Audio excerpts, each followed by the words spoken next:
Morning. तो section two is related to definition part, right. कभी भी कोई भी सेक्शन 2 देखोगे आप किसी भी एक्ट के अंदर, तो वो मेनली डेफिनेशन को असाइन की गई है।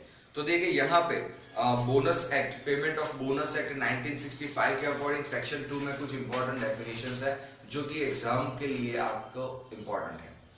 देखते पहले accounting year. Section 2 subsection 1, it means first one, in relation to the corporation, the year ending on the date on which the books and accounts of the corporation are to be closed and balanced. Closed and balanced, simple सी definition है। जिस date को किसी corporation के accounts जो है वो close होते हैं या फिर बैलेंस्ड होते हैं, तो उस ईयर को या उस पर्टिकुलर पीरियड को हम अकाउंटिंग ईयर कंसिडर करें। Next, in relation to any company. अब देखिए कंपनी के कॉन्टेक्स्ट में इन्होंने अकाउंटिंग ईयर की डेफिनेशन क्या दी है, the period in respect of which any profit and loss account of the company laid before it in annual general meeting is made up whether that period is a year और not. Important point है। देखिए यहां पे क्या बात करी है कि अकाउंटिंग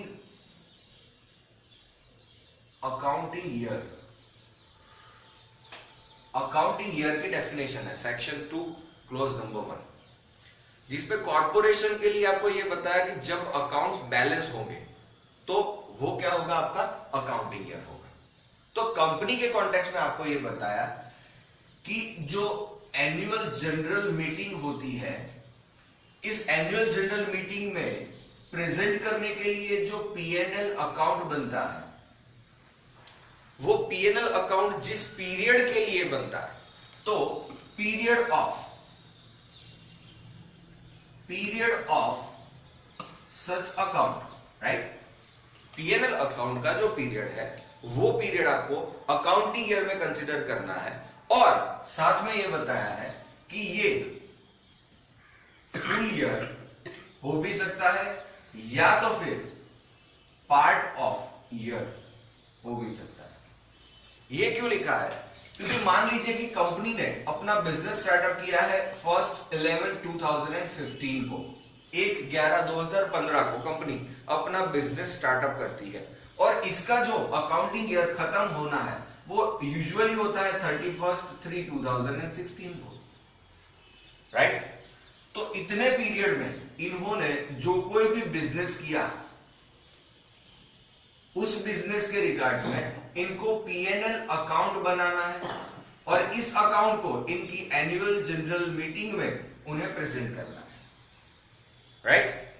तो एनुअल जनरल मीटिंग में प्रेजेंट करने के लिए जो P&L अकाउंट बनेगा बिजनेस का यानी कि कंपनी का, उससे हम अकाउंटिंग ईयर मानेंगे, भले ही वो पूरा साल हो या ना हो। ओके, तो एजीएम तक नहीं जाना है। देखिए वर्डिंग्स देखिए, वहां पे लिखा है year commencing the period in respect of which the profit and loss account of the company laid before it in annual general meeting.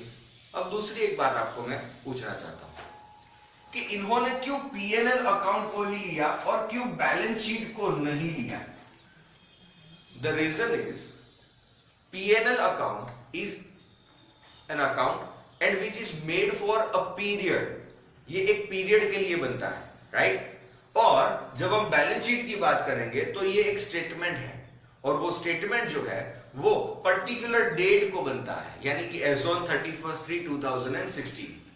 तो इसके लिए इन्होंने यहां पे बैलेंस शीट को कंसीडर नहीं किया और P&L अकाउंट के पीरियड को कंसीडर किया, राइट। आगे देखिए, थर्ड पॉइंट है इन एनी अदर केस, यानी कॉर्पोरेशन को छोड़ दीजिए, राइट, कंपनी को छोड़ दीजिए, और उसके बाद देखिए in any other case the year commencing on the first day of April और b if accounts of the establishment maintained by the employer thereof are closed and balanced on any day other than 31st day of March, then at the option of the employer the year ending on the day on which its accounts are so closed and balanced. देखिए other cases बहुत ही simple है। Other cases में इन्होंने क्या बोल दिया कि 1 अप्रैल जनवरी से शुरू कर दीजिए और जाइए आप 31 ऑफ मार्च तक, यानी 1 साल हो गया। बट अगर किसी एसएससी ने अपना जो अकाउंटिंग ईयर है उसे स्टार्ट किया है, start from any other date, किसी भी डेट से शुरू किया, तो उसने जहां पे अपने अकाउंट्स बैलेंस किए उस डेट को आप अकाउंटिंग ईयर मान लीजिए, उस पीरियड को आप अकाउंटिंग ईयर मान लीजिए। यानी it is not mandatory as per the bonus act to start every time your financial year from 1 April and end on the 31 March. आपको ये पूरी परमिशन है कि आप कभी भी किसी भी टाइम पे आपका अकाउंटिंग ईयर स्टार्ट कर सकते हो और उसे एंड कर सकते हो। जो पीरियड कंसीडर होगा वो पीरियड कब कंसीडर होगा, तो from the beginning to the balance date, that's it. जो कॉर्पोरेशन का था वही लॉजिक यहां पे अदर केसेस में अप्लाई होता है। ओके, चलिए आगे। अब आगे देखते हैं।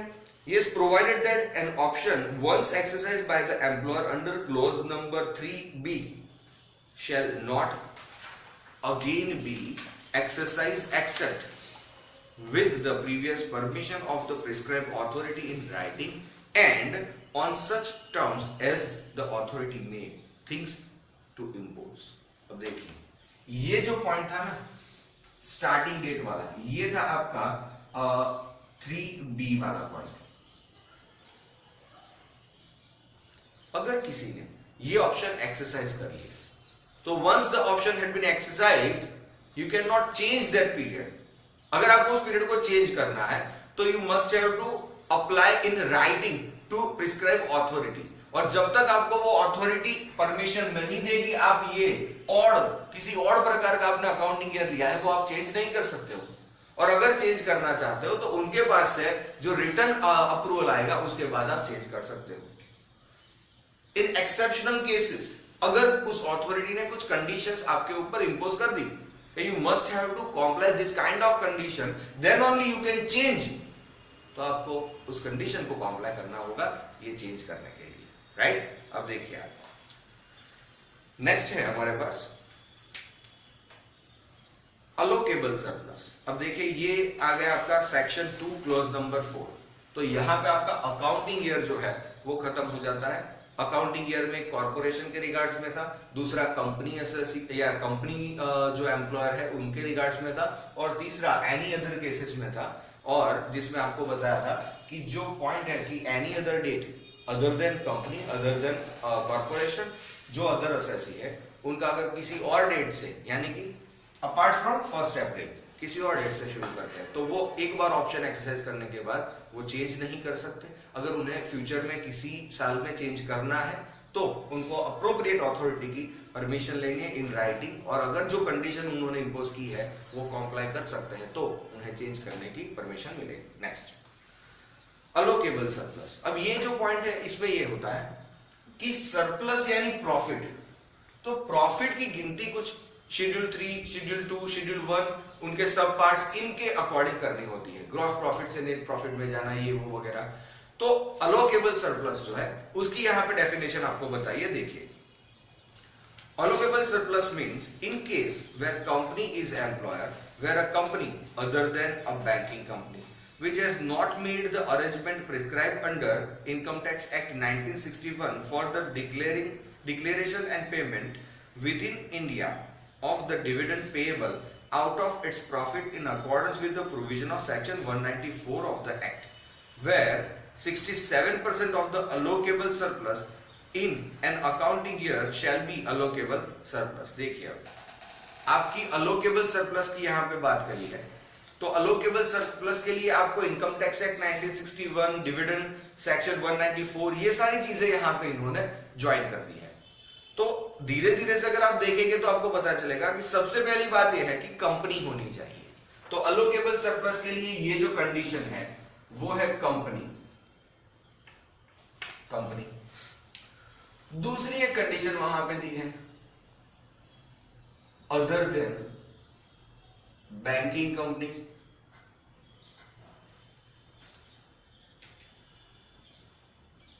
अदर देन बैंकिंग कंपनी, वो बैंकिंग कंपनी नहीं होनी चाहिए। तो Yes, company other than banking company which has not made arrangement prescribed under Income Tax Act 1961 for the declaration payment within India of the dividend payment out of its profit in accordance with the provision of 194. ये चीज जितनों ने income tax थोड़ा बहुत पढ़ा है उन्हें पता है कि सेक्शन 194 जो है वो टीडीएस के रिगार्ड्स में आती है, टीडीएस के रिगार्ड्स में है। तो यहां पे which has not been made, ये एक अंडरलाइन कर दीजिए कि which has not made arrangement, which has not made arrangement. तो तीसरी बात यहां पे आपको ये रखनी है कि as per income tax act 1961 अगर किसी कंपनी ने not made arrangement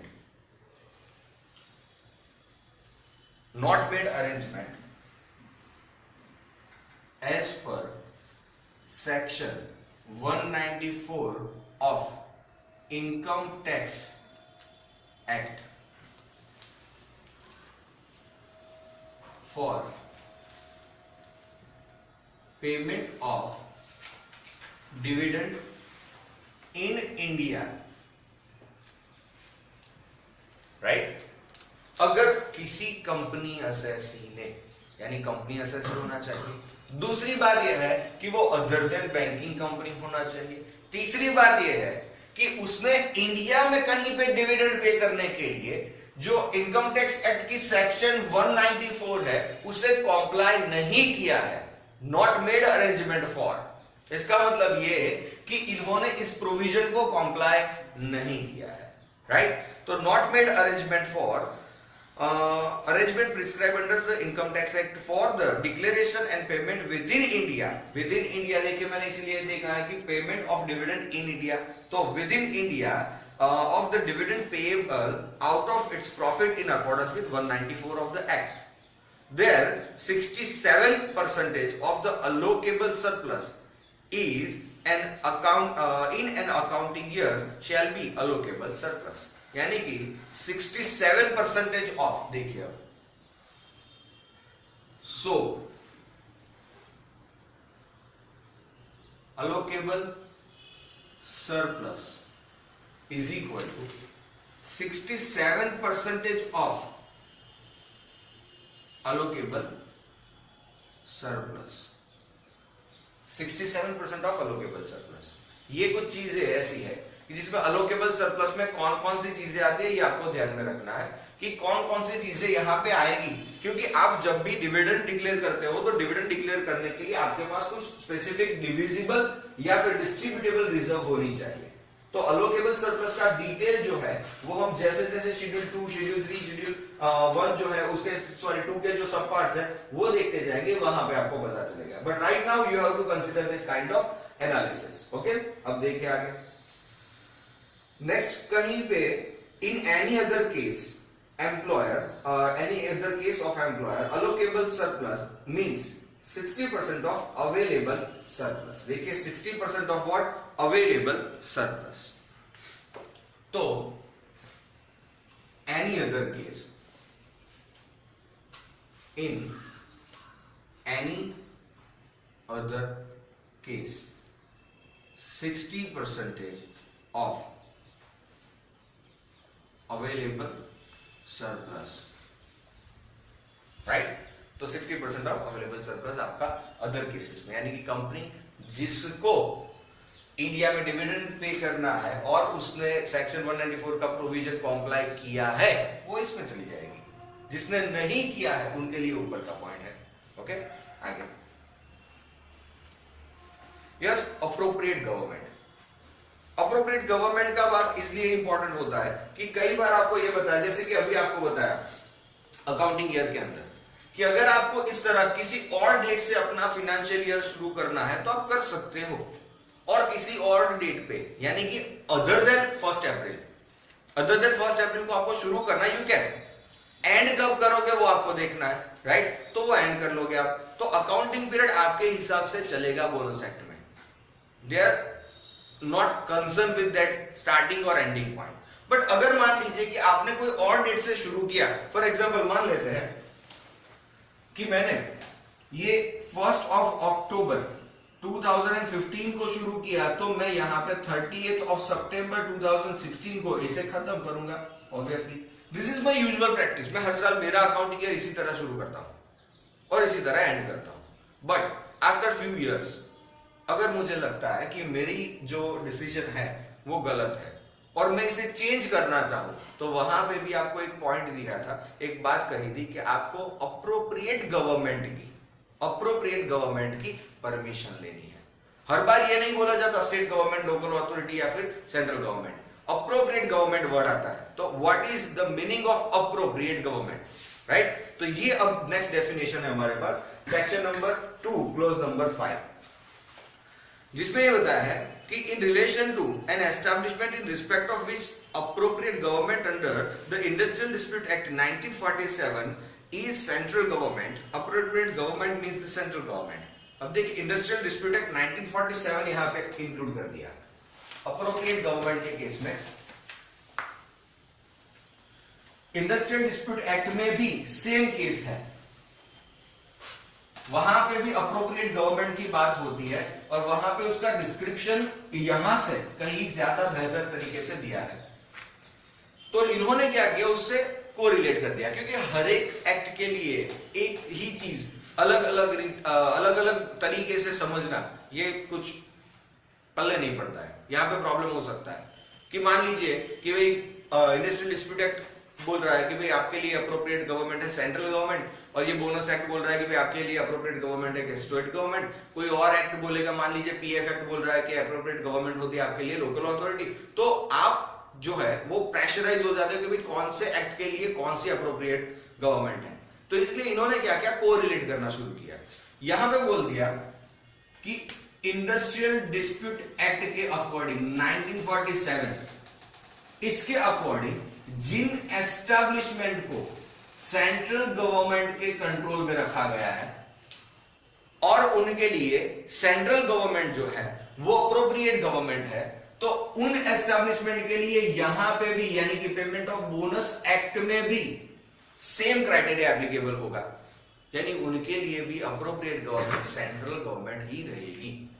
ओके, अब कौन कौन से एस्टैब्लिशमेंट को सेंट्रल गवर्नमेंट के हवाले किया गया है ये तो हमें इंडस्ट्रियल डिस्प्यूट एक्ट 1947 पढ़ के देखना होगा, राइट? अब देखिए आगे यहां पे लिमिटेड स्कोप में क्या दिया है। और but in relation to any other establishment the expression means government of the state in which other establishment is what situated, right? तो देखिए ये सिंपल सी बात करी है, इन्होंने क्या किया है, टोटल रिलेवेंस जो है अपना वो इंडस्ट्रियल डिस्प्यूट एक्ट के ऊपर छोड़ दिया। इस एक्ट में बताया है कि कुछ एस्टैब्लिशमेंट के लिए अप्रोप्रिएट गवर्नमेंट जो है वो सेंट्रल गवर्नमेंट है और बाकी सारी एस्टैब्लिशमेंट के लिए अदर एस्टैब्लिशमेंट के लिए जो अपना अप्रोप्रिएट गवर्नमेंट है वो है स्टेट गवर्नमेंट। Simple, right?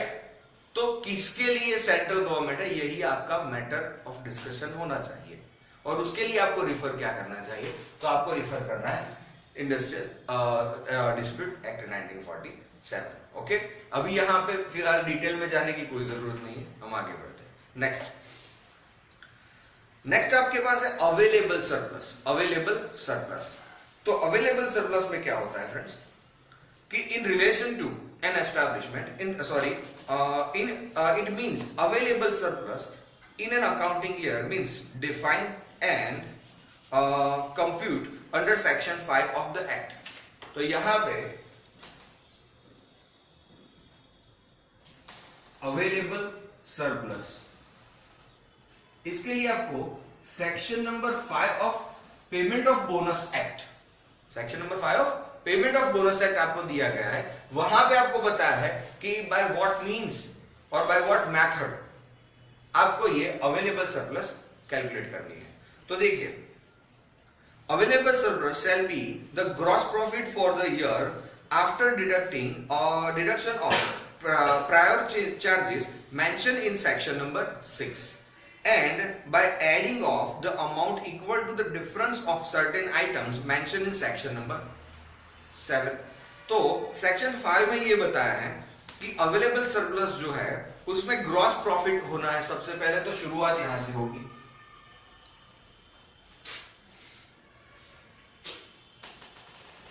इसमें कुछ चीजें जो है वो ऐड होनी है और कुछ चीजें जो है वो माइनस होनी है।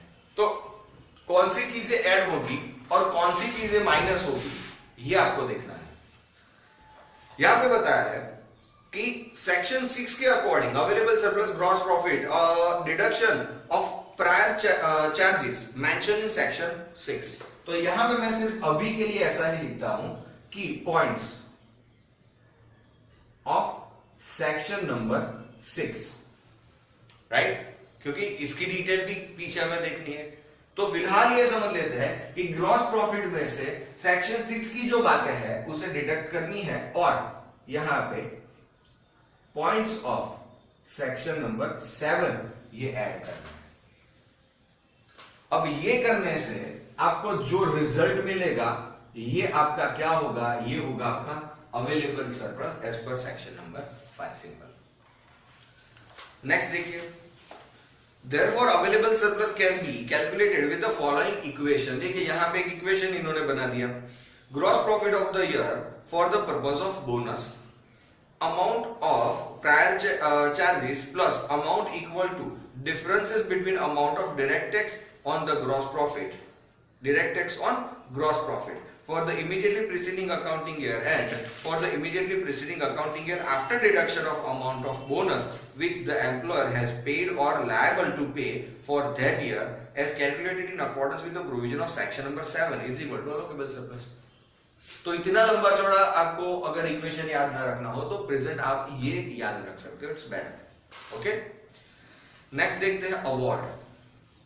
अब अवार्ड की जब बात करेंगे तो अवार्ड के केसेस में आपके पास इट मींस एन इंट्रीम और final determination of any industrial dispute. देखिए इंट्रीम और final determination of any industrial dispute, again industrial dispute act 1947 को यहां पे फिर से आपके सामने रखा है अवार्ड के लिए। तो जब भी डिस्प्यूट होता है तो डिस्प्यूट के केसेस में यहां पे आपको अवार्ड दिया जाता है, यानी कि जो भी आपकी अथॉरिटी है जहां पे आपका प्रोसीडिंग चालू है वो प्रोसीडिंग के दौरान कोई इंटरिम रिलीफ आपको अलॉट करती है या फिर असाइन करती है, सेंटेंस करती है, या तो फिर फाइनल रिलीफ आपको सेंटेंस करती है।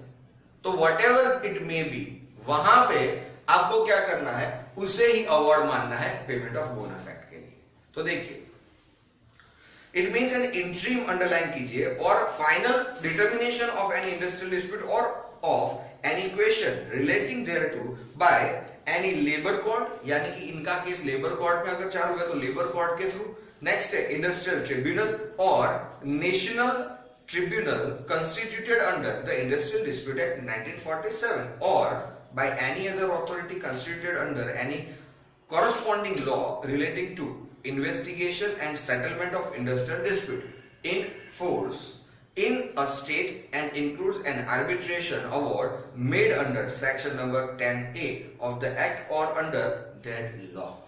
यानी कि जो कोई भी एस्टैब्लिशमेंट इस पर्टिकुलर इंडस्ट्रियल डिस्प्यूट एक्ट के रिजोल्यूशन के लिए या फिर कोई भी अथॉरिटी जो क्रिएट करी है उन अथॉरिटी से आपको जो अवार्ड मिलता है उसे ही यहाँ पे हमें पेमेंट ऑफ बोनस एक्ट के लिए अवार्ड कंसिडर करना होगा। ओके, तो यहाँ पे आपको ये एक चीज याद रखनी है, लेबर कोर्ट के थ्रू अगर आपको अवार्ड मिला है या फिर इंडस्ट्रियल ट्रिब्यूनल, नेशनल ट्रिब्यूनल जो कि constituted under industrial dispute act है और any other authority constituted under any corresponding law। Okay, तो इतनी चीजें आपको जो बताई है वो आपको याद रखनी है। So next definition is related to employee। तो employee के बारे में सेक्शन 2 सबसेक्शन 13 आपको यहाँ पे दिया है it means any person other than an apprentice. Apprentice को तो पहले ही हमने कल जो देखा था कि कौन कौन से एम्प्लॉय को पेमेंट ऑफ बोनस एक्ट का बेनिफिट मिलेगा या नहीं मिलेगा। तो अप्रेंटिस को ऐसे भी नहीं मिलता, मैंने बताया था आर्टिकल क्लर्क को नहीं मिलेगा। तो it means any person employed on a salary or wages not exceeding 10,000 per annum in any industry, यानी कि 10,000 से कम तनख्वाह जिनको मिलती है उनके लिए ये बेनिफिट कंटिन्यू है और वो एम्प्लॉय कंसिडर किए जाएंगे 10,000 से कम, नॉट एक्सीडिंग लिखा है फ्रेंड्स। ओके, आगे देखिए।